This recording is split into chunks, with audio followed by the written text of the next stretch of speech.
And welcome everyone to Rugrats Royal Ransom, Episode 7. Well, Cone Caper. Let's just do it. Who cares? It's Cone Caper, guys. This is an awesome level and an equally awesome atmosphere. And, by the way, for those of you who wanted your cream pie and thought the last episode just wasn't quite enough, To clown around. These circus clowns have challenged you to a snow cone fight. It's a clown thing. If you can make it to the far end of the circus tent, they'll give you a prize. If you need more snow cones, get some out of the snow cone boxes. It's easy. Just watch out for the big clown at the end. He's not very funny. Go, clowns, go! you see, Yay, clowns! in this stage, instead of cream pies this time around, instead we're throwing snow cones, which is arguably less funny, but the ability to have a weapon. Remember, you can use your tumble or your diaper drop to break open the snow cone crates and Ma, these levels are so useful. Trust me when I say that. You will have been wishing that you could have a projectile every other stage that you've played. Partly because of the fact that, realistically speaking, I always wish that I have a projectile. This game is so much better with projectiles. Yikes! Ow. That guy's a good shot, actually.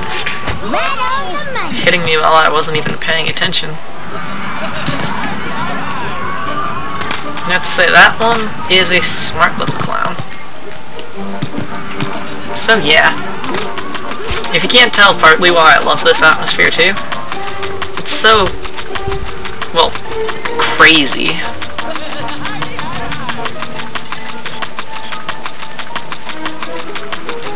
And what's there not to love about this atmosphere? It's just,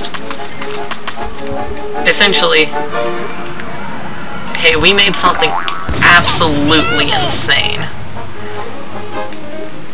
This reminds me of Witchy World in Banjo-Kazooie. Sadly enough, you can't go back there or anything like that, but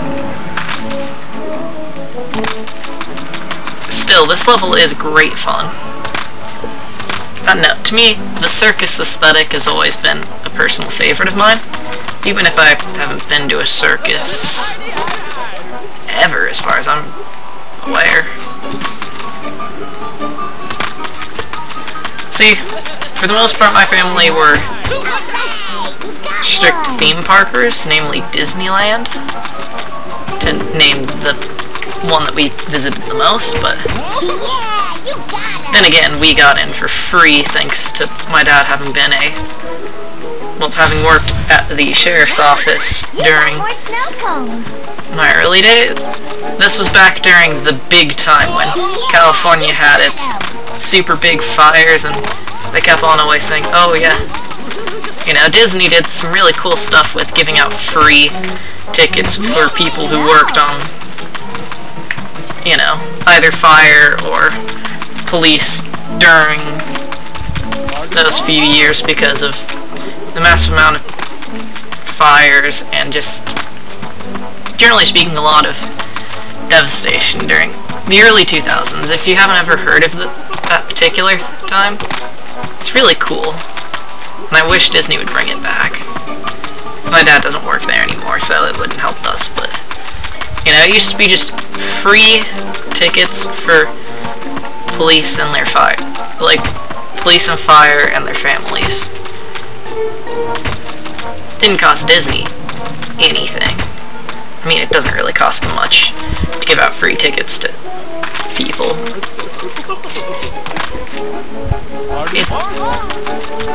Disney isn't in that big of a crunch, which means that they can be nice people and give out free tickets and not have to worry. Other theme parks around us, like Knott's Berry Farm, are just too poor to afford it. Well, rather, Knott's Berry Farm isn't poor, but they make such a low profit margin thanks to them being so stupidly cheap. To be begin with. I mean, they are really cheap. For their tickets, I mean. It's actually decently fun, but to me personally, I've always been a Disney kid. I mean, hey, I did a whole project on why Walt Disney may in fact be the best role model of them all. I mean, I've been pretty deep into Disney lore for years now.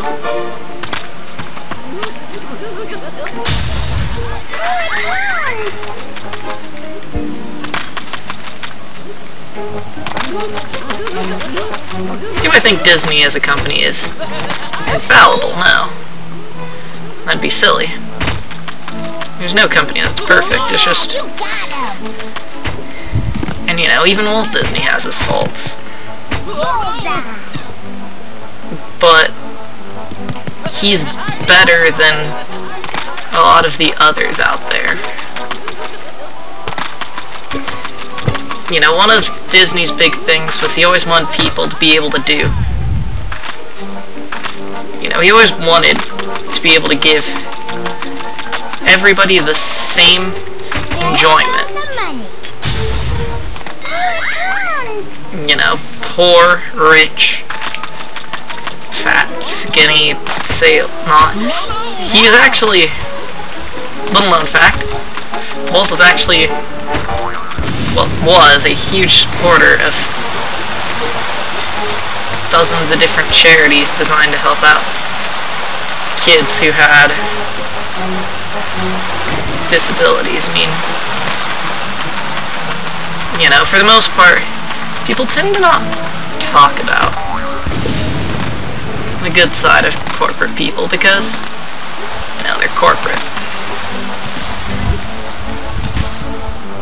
It doesn't go well for that whole vision that people have that every person in corporate is evil. Evil. You know, if your point is to convince me that everybody who has a business is an evil madman, talking about the good things that one of them does isn't, well, good for your business, really. You know, especially since Disney was before a lot of the ones nowadays. There's a lot of people who are getting praised for doing these things, these altruisms and whatnot that they supposedly do.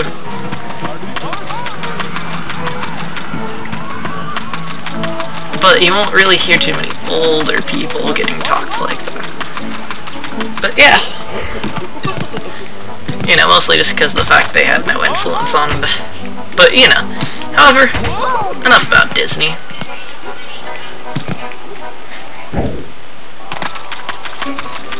You know.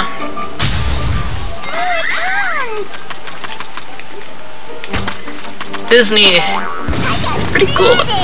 Actually, though, one more thing. If and when my mom gets a contract, I'm getting my season pass back, which is going to be great. Yeah, you got him. But yeah, so, man, that Flyboy mission was fun. Honestly speaking, I think that I might just play it for fun in the future, because that was legitimately just a laugh.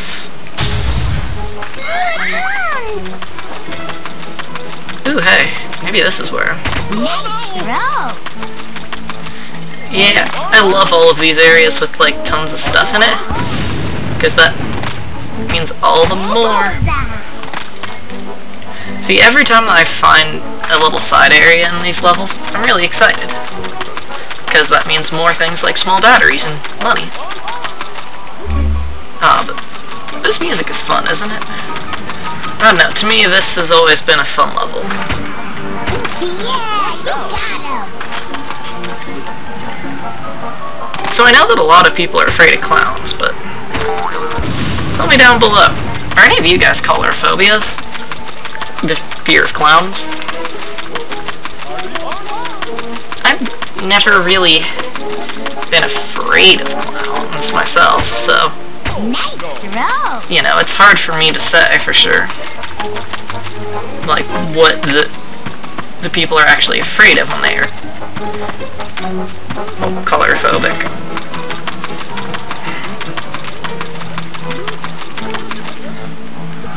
But I mean, my brother is...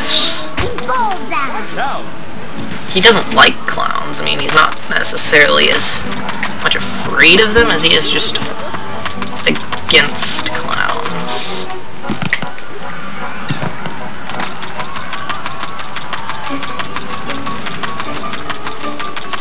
It's like, I get that, you know, a clown is intense, I guess. And isn't like, you know, a normal person how they act to things.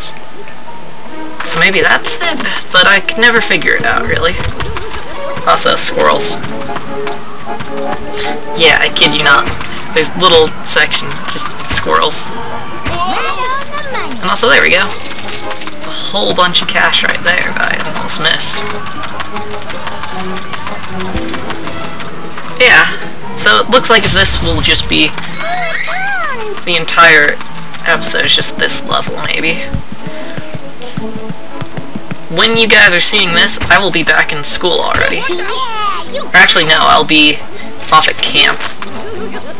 I'm going to be doing a music cramming camp, basically, to get ready, because I'm in the men's chorale. Yeah, you got him! So yeah, we're having a cramming class, basically. We're having a cramming camp, which is going to be fun.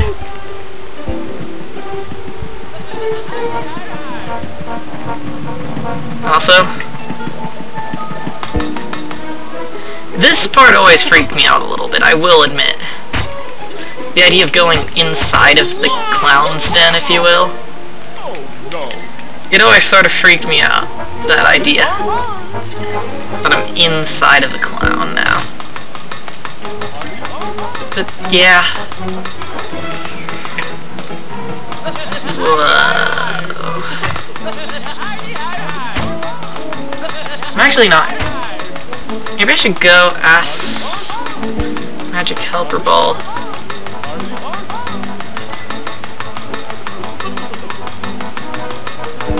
I mean, whoa, this is just trippy. I actually really like that the game did this, but at the same time, it's so confusing. And wouldn't this be the perfect place to hide, like, secrets or something like that?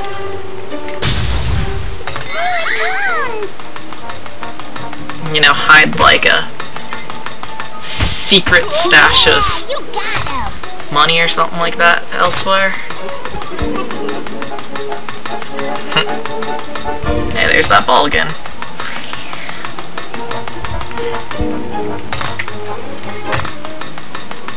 Whoa. So there was one of these, like, tunnel rooms like this at M&M World back in the day. And by the way, it was the M&M World in Vegas. But I always used to go there whenever we would go to Vegas because it was something kid-friendly to do. But every time we would go in one of those tunnel rooms, I would always get, like, really disoriented. It really worked on me. Those rooms are pretty crazy how good they work. So I know that I need to get up there somehow. And of course I'll just go around this way and collect on all of the... Wow, that guy has some good throw. Seriously, that was a strong throw.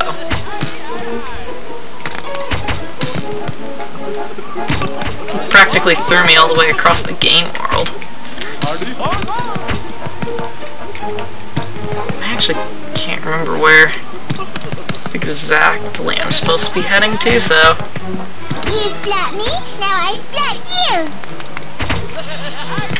Yeah, I'm just going around here for now. Yeah! Yeah! Oh, there's one. Bullseye. Oh, and there's one of those big Angelica boxes. So if you notice, I'll jump over the small Angelica boxes, but I'll tend to throw something at the big Angelica boxes. It's mostly just because the big Angelica boxes are significantly harder to avoid.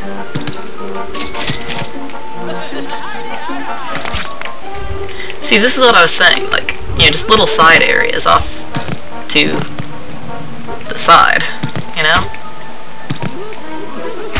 If there was more things like this throughout the game, it'd be really cool. To me, I love little side areas and exploration and stuff. It's just always been a fun thing for me to think about. Getting that satisfaction of exploring a place that otherwise you might not notice. To me, it's very satisfying.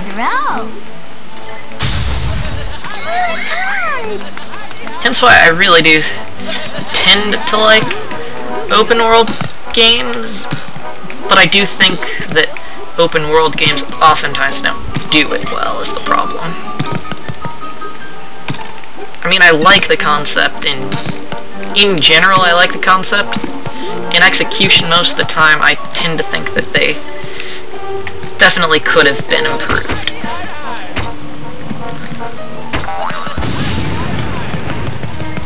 I don't know, something about the way that open world is dealt with in a lot of games is something that leaves a lot to... It leaves something to be desired, if you're asking me. And also, more code! See, I told you, this is definitely enough for a whole stage on its own. Or for a whole level. Let's play episode on its own.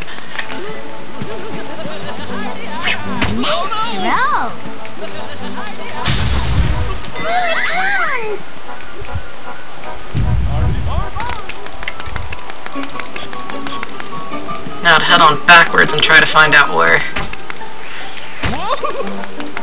the main pathway, or like, you know, where the original pathway I was supposed to go on is. Oh wow, this is a whole section over here too. Isn't this cool? Just having all these little, like, sections and stuff all over the place.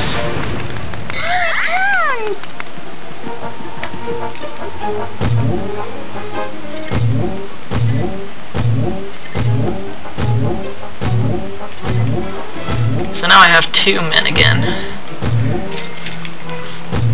You'll notice that I am missing an extra life. It's because of the fact that I was just playing the game casually and I happened to die once. Oopsie! The reason why it's on this file instead of, say, a personal file is just because it was more so just to get ready for the upcoming level, you know, for this level. Prepare in terms of, like, you know, mentally prepare. Because you don't really need to physically prepare anything. This game is pretty simple after all.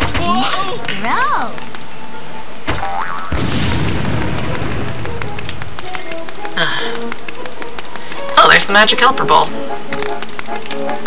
Guess I'm gonna...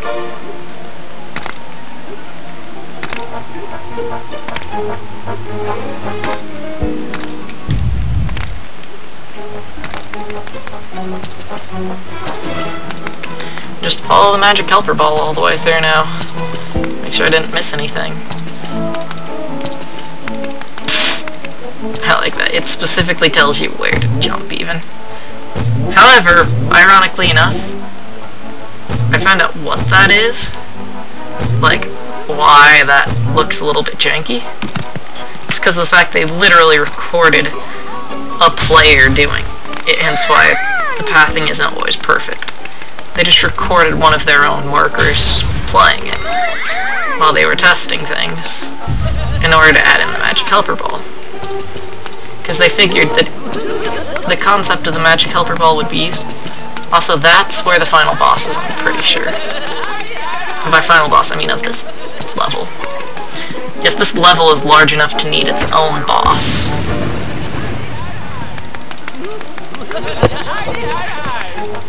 Yeah, and that cannon is how you go to the boss area. I mean, hey, it did warn you that the big clown at the end is a meanie. However, it would be really nice if there would be a section somewhere that I could get some health at. I mean, it's not... Oh, there we go. Health.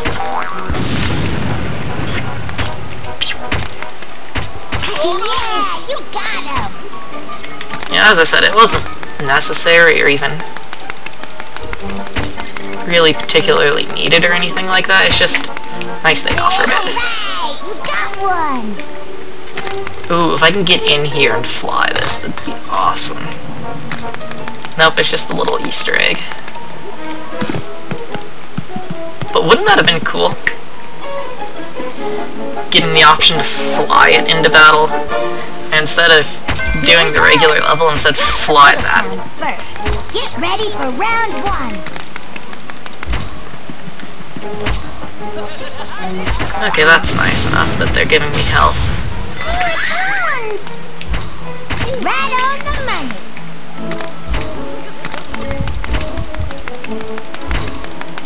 Or at least being courteous enough to give the player cones and health in case that they need it.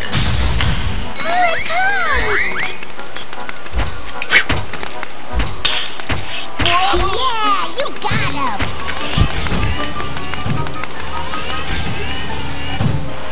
Okay, that's cool. As I said, I haven't played through this level in a long time, guys.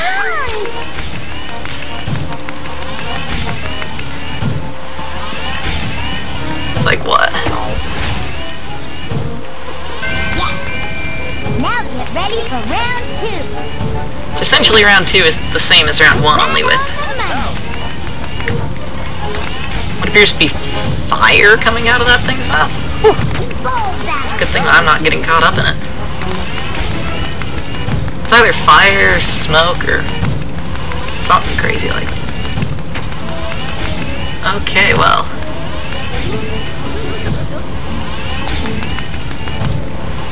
I just Metal Gear Solided it.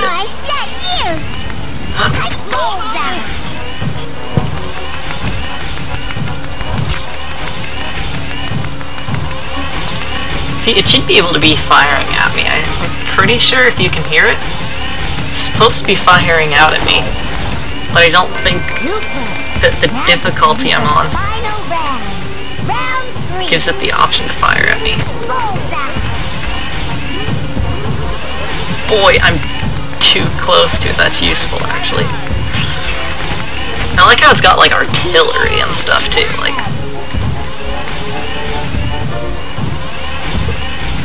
it's like, yeah.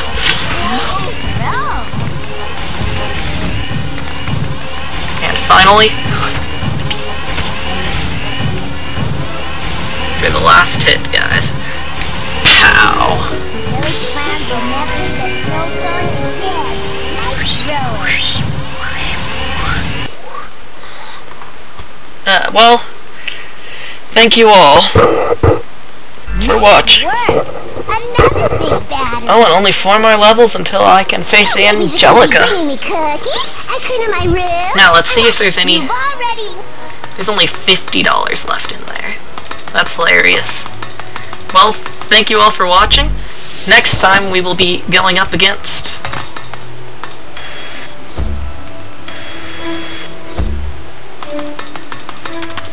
Dino Swarland. So yeah, thank you all. I'm Hump Day Henry. Actually, is there a way to get up there, I wonder? Ooh, I bet that's a level at some point.